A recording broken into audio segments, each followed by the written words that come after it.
और बड़ी खबर इस वक्त मुंबई से आपको बता दें, असदुद्दीन ओवैसी की पार्टी एआईएमआईएम के लीडरान ने एक नया नारा दिया है, मुंबई चलो। और इस नारे के बाद महाराष्ट्र के अलग अलग शहरों से काफिला मुंबई की ओर चल पड़ा। नारा लगाते एआईएमआईएम के नेता मुंबई की ओर चल पड़े।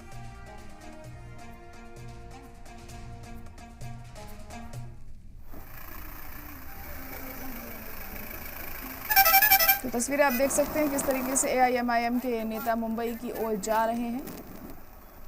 ये नारा दिया गया था कि मुंबई की ओर चल पड़ो, जिसके बाद अब आप तस्वीरों में देख सकते हैं किस तरीके से ये काफिला निकल पड़ा है। यहाँ असदुद्दीन ओवैसी की पार्टी एआईएमआईएम के लीडरान ने ये नारा दिया कि मुंबई चलो।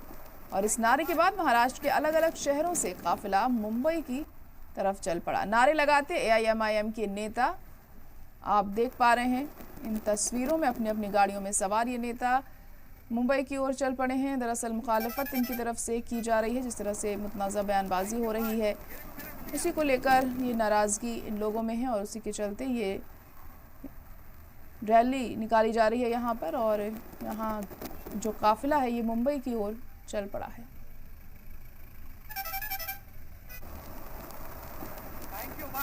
तो मुस्लिम मुखालिफ बयान को लेकर ये रैली निकाली जा रही है और यहाँ आप देख सकते हैं एआईएमआईएम के तमाम लीडर्स मौजूद हैं और नारा दिया गया कि मुंबई चलो, जिसके बाद महाराष्ट्र के अलग अलग शहरों से तमाम लोग इकट्ठा हुए और मुंबई की ओर रवाना हुए।